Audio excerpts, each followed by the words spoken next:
औज़ुबिल्लाहिमिनश्शैतानिर्रजीम बिस्मिल्लाहिर्रहमानिर्रहीम। This is Qasim Raza and welcome to Mehdi school YouTube channel. आज हम लेकर आए एक बहुत ही इंफॉर्मेटिव वीडियो स्पेशली उन स्टूडेंट्स के लिए जो बोर्ड की प्रिपरेशन कर रहे हैं।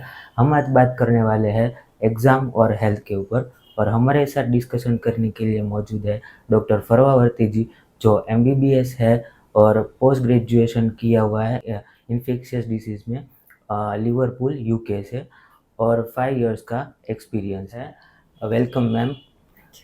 सबसे पहले मैम, सक्सेस जो होती है वो कहीं ना कहीं हेल्थ से इंटर रिलेटेड होती है। स्पेशली स्टूडेंट्स में देखा गया है कि स्टूडेंट्स है वो स्ट्रेस बहुत ले लेते हैं एग्ज़ाम के ऊपर। एग्ज़ाम टाइम पे स्पेशली लड़कियों को स्ट्रेस की बहुत प्रॉब्लम रहती है। राइट। तो आप उन स्टूडेंट्स को क्या एडवाइस देना चाहेंगे? ओके। सबसे पहले तो ये है कि गर्ल्स का नेचुरली ही उन लोग में इंस्टिंक्ट होता है कि ज़्यादा स्ट्रेस लेते हैं, क्योंकि उनको घर की भी रिस्पॉन्सिबिलिटी होती है। कभी छोटा भाई, छोटी बहन, दादा दादी, तो उनको ऑलरेडी थोड़ा स्ट्रेस ज़्यादा होता है। और फिर उनको ऐसा लगता है कि अगर वो एग्ज़ाम में अच्छा नहीं करेंगे तो फिर उनको सीधा एग्ज़ाम उन लोग का एक ही एक पाथ है जो वो लोग अच्छे से मतलब पूरा कर सकते हैं। तो गर्ल्स यूजुअली ज़्यादा स्ट्रेस होती है। ऑफ कोर्स बॉयज़ में भी होते हैं जो बहुत स्ट्रेस हो जाते हैं, एक्सेप्शन तो सब जगह होते हैं। एक एडवाइस मैं सब स्टूडेंट्स को दूंगी कि सबसे पहले अगर आपको बहुत स्ट्रेस हो रहा है तो सबसे पहले आप किसी से बात करो। आपकी फ्रेंड हो, कि घर में अगर मम्मी पापा हो, टीचर हो, दादी हो, कोई भी आपके स्टूडेंट ग्रुप में, स्टडी ग्रुप में अगर कोई जिसके साथ आप कंफर्टेबल हो, उसके साथ बात करो। क्योंकि वो आपकी चीज़ को एक एक्सपीरियंस कर रहे हैं, सेम चीज़। सपोज आपके स्टडी ग्रुप वाले हैं, क्योंकि स्ट्रेस एग्जाम के लास्ट फ्यू मंथ्स में आना बहुत ज़्यादा कॉमन है। तो उसमें कुछ नई बात नहीं है। तो वो आप एक टेंशन नहीं लेना कि नहीं ये क्यों मुझे ही स्ट्रेस हो रहा है। सबको स्ट्रेस होता है, सबके खाली दिखाने के तरीके अलग होते हैं। तो सबसे पहले आप किसी से बात करो। कभी भी स्ट्रेस को अंदर नहीं रखना चाहिए। हमेशा किसी ना किसी को आप पहले स्ट्रेस बता दो कि मुझे ये चीज़ का स्ट्रेस है। कुछ भी अपना दिल हल्का हो जाता है। फिर दूसरी चीज़ है कि सोशल मीडिया से थोड़े टाइम के लिए ब्रेक ले लो। हम देखते हैं कि इंस्टाग्राम पे किसी ने डाला है कि बुक्स का स्टेटस डाला है, या व्हाट्सएप पे या स्नैपचैट पे, जिधर जो भी आप यूज करते हो, तो वो स्टेटस देख के अपना स्ट्रेस एग्रीवेट हो जाता है। तो वो एक दूसरा है कि आप सोशल मीडिया से थोड़े टाइम के लिए, 2 घंटे 3 घंटे, क्योंकि इट इज़ डिफिकल्ट अभी कि सोशल मीडिया से कितना टाइम तक दूर रहेंगे। तो वो सोशल मीडिया से थोड़ा टाइम दूर हो जाओ। फिर तीसरी चीज़ है एक्सरसाइज। एक्सरसाइज प्रूव की वो साइंस से प्रूवन है कि उससे एंडोर्फिन्स है जो फील गुड हॉर्मोन्स होते हैं। तो वो एक्सरसाइज कोई भी टाइप का, ऐसा नहीं कि हैवी एक्सरसाइज करें, कुछ भी है, ब्रिस्क वॉक के लिए 15-20 मिनट्स चले जाए, तो उससे भी अपना हार्ट रेट बढ़ेगा और उससे स्ट्रेस लेवल्स नीचे जाएंगे। फिर फोर्थ है कि स्लीप और रेस्ट। अगर बराबर स्लीप नहीं लेंगे और खाली पूरा टाइम हम लोग पढ़ते रहेंगे और स्ट्रेस लेते रहेंगे, तो that is also very wrong. तो sleep is a very important integral part, कि आप उससे आप अपना स्ट्रेस कम कर सकते हो। और लास्ट है time management. Time management mostly हमको ऐसा लगता है कि फॉर 24 आवर्स है, अभी 2 महीने से कम टाइम बचा है अभी एग्जाम के लिए। तो 24 आवर्स को आप दिन में, अगर आपको जब भी स्ट्रेस हो रहा है ना, तभी आप पहले हाफ एन आवर के लिए थोड़ा डिटॉक्स करो। वो आप वॉक के लिए जाओ, कुछ अच्छा खाओ, आपका मूड थोड़ा अच्छा करो। फिर उसके बाद है ना, बुक लो और पेन लो और देखो कि अभी 24 आवर्स है, अभी इतने डेज बाकी है, इतना पोर्शन बाकी है। तो वो आप है ना सब राइट करो, लिखोगे ना बुक में, तो आपको रियलाइज होगा कि नहीं, अभी 24 आवर्स में से भी अच्छे से अगर टाइम मैनेज करेंगे हम, तो अच्छे से सब चीजें पूरी होगी। और जितना अगर पूरी भी नहीं होगी तो कोई बात नहीं, तो जितना हमने इतने महीनों से किया है वो ही खाली अच्छे से रिवाइज करेंगे। सो time management is one of the important tools जिससे स्ट्रेस अच्छे से मैनेज होगा। ओके, जैसे आपने बात की social media, time management, sleep, तो मेरा नेक्स्ट क्वेश्चन है स्लीप रिगार्डिंग के जनरली स्टूडेंट्स है वो पढ़ाई करने के लिए देर रात तक जागते हैं, या फिर जो उसकी नींद होती है वो पूरी नहीं हो पाती। तो मिनिमम एक स्टूडेंट्स को कितने आवर्स की स्लीप नेसेसरी है रेस्ट के लिए, और बेस्ट टाइम फॉर स्लीप आपकी पॉइंट ऑफ व्यू से दिन में क्या कैसे हो कर सकते हैं? ओके, तो स्लीप है वो इतनी इम्पोर्टेंट चीज़ है, बड़ों के लिए, बच्चों के लिए और टीनेज के लिए। अभी हम बात करें टीनेजर्स की जो अभी एग्जाम्स देने वाले 16 से लेके 19 तक के एज की, तो उनके लिए मिनिमम स्लीप चाहिए उनको अराउंड 8 to 10 आवर्स। पर अभी एग्जाम के नज़दीक बहुत डिफिकल्ट हो जाता है, 10 आवर्स स्लीप तो यूजुअली टीनेजर्स लेते ही नहीं। तो 8 आवर्स तो I would say minimum teenagers को उतना चाहिए ही, क्योंकि स्लीप से क्या होता है कि आप जो पूरे दिन में पढ़ाई करते हो, जो भी काम करते हो, वो ना रात को आप अच्छे से अगर नींद लेते हो ना, तो फिर वो आपके परमानेंट मेमोरी में स्टोर होने लगते हैं।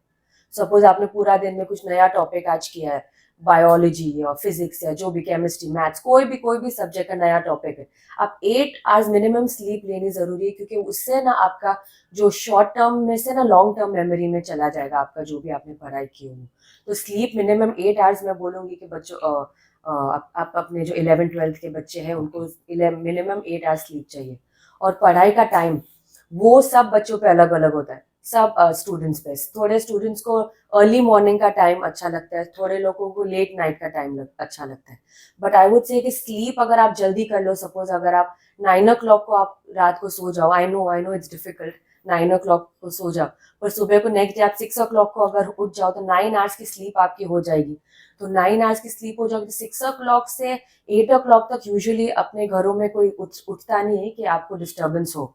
तो 6 to 8 का जो टाइम होता है वो बहुत क्रूशियल होता है, क्योंकि उसमें कोई डिस्टर्बेंस नहीं होता है, बाहर भी सब शांति होती है, तो आप इजीली आप पूरे दिन का जो आप 4 आवर्स में कर पाते होगे वो 2 आवर्स में कर सकोगे। तो वो है, वो सब लोगों को, थोड़े बच्चों को होता है कि रात को मैं 12 से 3 पढूं, या थोड़े लोगों को होता है कि मैं दिन में पढूं। तो जिसको सब सब बच्चों का अलग होता है, पर ये यूजुअली ऐसा आई हैव सीन कि सुबह को 6 बजे के बाद जो टाइम होता है ना वो अच्छा टाइम होता है, 6 बजे से लेके दोपहर के 2 बजे तक। यूजुअली साइंस के हिसाब से 10 बजे सुबह के से लेके 2 बजे दोपहर तक अच्छा टाइम है, जब भी वो पढ़ाई के लिए, कोई भी स्टडीज के लिए या स्पोर्ट्स के लिए भी वो अच्छा टाइम है, 10 AM to 2 PM। But because हमारे घर में थोड़ा disturbance, not every one has the luxury के अकेले बैठ के पढ़े। अपने घर में इतनी बड़ी फैमिलीज होती है, बच्चे छोटे होते हैं, नेबर्स आते रहते हैं, तो जो ये 6 o'clock का जो टाइम है वो आई वुड सजेस्ट कि वो यूटिलाइज करे अभी लास्ट लास्ट में। ओके। और एक और चीज़ कि करंट जो जनरेशन है वो ज़्यादातर जंक फूड, फास्ट फूड वो ज़्यादा कंज़्यूम करते हैं as compared to homemade healthy food.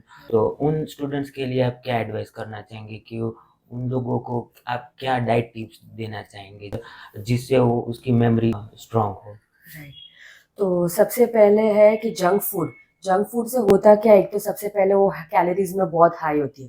Calories में अब हम लोग जंक फूड में क्या बर्गर बोल सकते हैं, पिज्ज़ा, चिप्स, बिस्किट, वो स्टूडेंट्स को ऐसा लगता है कि नहीं ये इजी फूड है तो फटाफट लेके फटाफट एनर्जी मिल जाएगी, पर नहीं, ऐसा नहीं होता है। क्योंकि वो जो जंक फूड होता है सबसे पहले वो अच्छे ऑयल में नहीं बनाता है। अगर हम लोग बाहर से ले या तो फिर घर पे भी ये बर्गर और जो सैंडविचेस, पिज्ज़ाज होते हैं वो कैलोरीज में हाई होते हैं, और फिर हम लोग कैलोरीज में हाई लेंगे और उससे तुरंत शुगर स्पाइक हो जाता है हमारे बॉडी में, ब्लड में जो शुगर होता है वो स्पाइक हो जाता है और उससे ना नींद आने लगती है। तो वो आपका डेट्रीमेंटल हो जाता है। आप पढ़ाई के लिए अगर आपको ऐसा है कि नहीं मैं फास्ट खा लूँ तो फटाफट मैं पढ़ाई करने बैठ जाऊँ, पर उससे उल्टा हो रहा है कि आपको ज़्यादा लेथार्जी होगी, ज़्यादा लेजीनेस आएगी, क्योंकि जंक फूड से हमको ऐसा होता है थोड़ी देर बाद कि नहीं बस अभी थोड़ी देर आराम करना है, फ्रेंच फ्राइज खा लिया, अभी बस थोड़ी देर रेस्ट करना है। फिर दूसरा ये सब शॉर्ट टर्म इफेक्ट्स मैं बोल रही हूँ जंक फूड के, कि ये एक हो गया कि लेजीनेस आ जाती है, दूसरा है ब्लोटिंग, अनईजीनेस लगती है, एसिडिटी हो जाती है। तो कैसे इंसान मतलब कैसे स्टूडेंट कॉन्सेंट्रेट करेगा, राइट? तो उसके लिए ये जंक फूड तो एकदम ज़रा भी I would not recommend. Instead junk food की जगह अगर ऐसा होता है कि थोड़े स्टूडेंट्स को आदत होती है कि चू करते करते पढ़ाई करें, तो बहुत सारे ऑप्शंस है। एप्पल्स है, एप्पल एक ऐसा फ्रूट है जो कॉफी से भी ज्यादा स्टिम्युलेटिंग है। समझ लो ऐसा होता है कि नहीं नहीं कॉफी भी बहुत पी लेना तो भी एसिडिटी बहुत बढ़ जाती है, because caffeine is also not very good. But Apple is very stimulating. तो एप्पल एक ऐसा एक स्नैक है जो आप अपने बेड साइड पे रख सकते हो, आपके एक बास्केट बना के रखो जिसमें एप्पल्स रखो, फिर बनाना रखो, जिससे इंस्टेंट एनर्जी भी मिले और आपका ब्लड शुगर भी ऐसा स्पाइक नहीं हो जाए कि आपको आगे जाके थोड़ा लेथार्जी और ड्राउजीनेस आ जाए। फिर दूसरा है नट्स। नट्स में बादाम, पिस्ता, काजू, कोई भी काजू, बादाम, पिस्ता, फिर दूसरे कोई भी टाइप के नट्स होते हैं, रेजिन्स, सब वो सब का एक बॉक्स रखो। तो ऐसे सब छोटे छोटे जो स्नैक्स है ना, वो आप रख सकते हो कि आपको मन नहीं होगा। ये सब स्नैक्स अगर आप रखो खाओगे तो आपको ये सब जो जंक है, जैसे बर्गर्स है, फिर नूडल्स है बाहर के, जो क्योंकि वो पूरे मैदे के बने होते हैं, तो वो तो जरा भी हेल्थ के लिए नहीं अच्छे, डाइजेस्ट भी लेट होते हैं, तो एसिडिटी भी ज्यादा करती है। तो ये सब जो नट्स वगैरह है वो सब आप ले सकते हो इन मॉडेस्ट क्वांटिटीज, तो उससे आपको थोड़ा ब्रेन स्टिमुलेशन भी होगा और ऐसा भी लगेगा कि नहीं, I am eating something.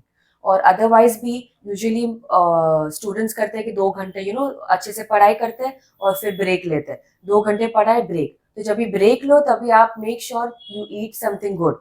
Suppose you there is a glass of milk, just plain milk, no flavored milk, just plain milk, just for a calcium boost kind of a thing। ठीक है, और कैल्शियम हो गया। फिर जब भी आपका मील का टाइम हो दोपहर का, तभी भी आप ऐसा नहीं करो कि नहीं नहीं मैं एप्पल्स ही खा लेती हूँ, क्योंकि apples and pears and bananas are good for temporary energy. आप पूरे दिन की एनर्जी के लिए, पूरे दिन को ब्रेन ग्लूकोज, आपको ब्रेन को ग्लूकोज तो चाहिए। एप्पल वगैरह से थोड़ा बहुत मिल जाएगा, पर you need proper meals. Starve भी नहीं करना है कि नहीं मैं पूरा दिन एप्पल ही खाऊं या खाली नट्स पे जीऊं, वैसा भी नहीं। प्रॉपर राइस खानी है, रोटी खानी है, प्रोटीन खाना है, मतलब जो भी पनीर हो या नॉन वेजिटेरियंस हो तो चिकन हो, कोई भी टाइप का हो, वो भी प्रॉपर मील खानी है, सैलड हो, तो आपको प्रॉपर एनर्जी ब्रेन को मिले to properly function for studies. Okay. कुछ स्टूडेंट्स ऐसे हैं जिसमें पहले से ही प्रोटीन विटामिन की डेफिशिएंसी पाई जाती है और वो ज़्यादा देर तक पढ़ाई नहीं कर पाते, चक्कर आने लगते हैं और ऐसे सब प्रॉब्लम्स देखे गए स्टूडेंट्स में। और एग्ज़ाम में अभी 2-3 महीने बाकी है, तो ऐसे स्टूडेंट्स के लिए आप क्या एडवाइस देना चाहेंगे? ये बहुत इंपॉर्टेंट क्वेश्चन है, क्योंकि इतना कॉमन हो गया न्यूट्रिशनल डेफिशिएंसी, और लोगों को लगता है कि नहीं ये तो नॉर्मल ही है, ये तो रहता ही है सब में, पर सब में नहीं रहता। आप देखना, आप जैसे खा रहे हो, और सपोज अगर कोई दूसरा स्टूडेंट हो जो एकदम हेल्दी, हमेशा पूरे क्लास में एक दो बच्चे तो ऐसे होते ही जो हेल्दी फूड ही खाते हैं, टिफिन में भी हेल्दी लेके आते हैं वगैरह, तो आपके एनर्जी लेवल्स और उनके एनर्जी लेवल्स को आप कभी कंपेयर करोगे तो आपको रियलाइज होगा कि नहीं, मेरे एनर्जी लेवल्स है थोड़े कम। तो अभी लास्ट लास्ट में, अभी बिकॉज खाली 2 मंथ से कम ही बाकी है, तो सबसे पहले डैमेज कंट्रोल करेंगे। डैमेज कंट्रोल में क्या करेंगे कि जैसे जो अपने को पता है कि कौन सी सपोज अगर कॉन्सेंट्रेट नहीं कर पा रही हूँ मैं, और मुझे बार बार बहुत वीकनेस और नींद आ रही है, तो जो दो मेजर ब्लड मतलब विटामिन जो बॉडी में कम हो जाते हैं, वो है विटामिन डी और विटामिन बी 12 और विटामिन डी। तो वो दोनों को रिप्लेनिश करने के लिए आई वुड सजेस्ट कि आप सप्लीमेंट्स लो, बिकॉज सप्लीमेंट्स अभी 2 मंथ्स बाकी इसके लिए। अगर 6 मंथ्स होते तो आई वुड से कि नहीं, 3 महीने आप पहले डाइट ट्राई करो, मतलब जो बोलते फिशेस खाओ, फिश खाओ जिसमें विटामिन डी होता है, फिर बी 12 के जो रेड मीट्स होते हैं वो सब खाओ। बट बिकॉज अभी 2 मंथ से भी नीचे टाइम बचा है, उसके लिए आई वुड सजेस्ट कि start some kind of multivitamin, जिसमें विटामिन डी भी हो, बी 12 भी हो। थोड़े मल्टीविटामिन होते हैं जिसमें जिंक भी होता है, मैग्नीशियम भी होता है। जिंक और मैग्नीशियम है, दो चीजें हैं जो भी अपने हमारे टीनेज क्राउड में बहुत कम आ रहा है, जिंक एंड मैग्नीशियम। तो उसके वाले मल्टीविटामिन लो। उसके साथ साथ we have to start with healthy food as well. ऐसा नहीं अपन, हम लोग इस पे नहीं डिपेंड कर सकते कि नहीं खाली ये खाएंगे और खाली दवा खा लेंगे तो सब ठीक हो जाएगा। दवा is never the solution, only दवा इज नेवर द सोल्यूशन। तो दवा के साथ साथ खाना खाओ अच्छा से, जो जैसे मैंने डाइट एक्सप्लेन किया कि वेल बैलेंस्ड डाइट, जिससे आपको ऐसा कंसंट्रेशन में भी अच्छा हो और आपकी बॉडी में भी कुछ ऐसे न्यूट्रिशनल डेफिशिएंसीज नहीं है। तो वो एक है कि जो बच्चे जो हमारे स्टूडेंट्स फॉलो कर सकते हैं। ओके। माशाल्लाह, बहुत ही हेल्पफुल इन्फॉर्मेशन दी आपने। जो स्टूडेंट्स बोर्ड की एग्ज़ाम के लिए प्रिपरेशन कर रहे हैं, उन स्टूडेंट्स को आप क्या कहना चाहोगे? हाँ, एक लास्ट चीज़ है कि एग्ज़ाम्स में आप जाओ ना, बोर्ड एग्ज़ाम सपोज़ अगर आप पेपर लिखने अंदर जा रहे हो, तो उसके एटलीस्ट 1 आवर पहले तक कुछ भी नया मत पढ़ना। खाली अगर आपने रिवाइज़ कर लिया है वो ठीक है, पर 1 घंटे के बाद रिवीजन भी आई वुड सजेस्ट, क्योंकि एंड में इतना स्ट्रेस अक्यूमुलेट हो जाता है दिमाग में कि हम लोग कुछ भी रीड करते हैं ना नया इन्फॉर्मेशन, वो पहले वाले इन्फॉर्मेशन के साथ मिक्सअप हो जाता है। तो वो लास्ट आवर आप एकदम रिलैक्स करो, पानी पियो। यूजुअली पानी मतलब आपके पाउच के साथ एक नींबू पानी में ना ओआरएस का पाउडर आता है, not the ORS drink, ORS का पाउडर आता है, वो आप नींबू पानी में मिक्स करके लेके जाओ। तो उससे आपका ब्लड जो ब्रेन में जो ब्रेन थोड़ा एक्टिव रहेगा पूरा ड्यूरिंग द एग्जाम टाइम। वो एक चीज है। और दूसरा, ज्यादा स्ट्रेस नहीं, 1 आवर पहले तक थोड़ा सिर्फ रिलैक्स ही करना है। मम्मी पापा से बात करनी है, दादी से, अपने फ्रेंड से बात करनी है। थोड़े मतलब ऑफकोर्स सब फ्रेंड्स तो नहीं, थोड़े फ्रेंड्स का होता है कि नहीं मैं लास्ट तक ही पढ़ूंगा, बट जो भी अगर सुन रहे हैं, I have experienced it first hand. मतलब मेरे फ्रेंड्स के साथ भी मिक्स हो जाता है वो जो लास्ट लास्ट में इंफॉर्मेशन हम रीड करते हैं। तो last are just relax, inshallah, just keep your eyes closed, meditate for 5 minutes, and then just go into the exam hall. And best of luck for your exams. Thank you so Thank much you. Ma'am, आपका कीमती समय देने के लिए।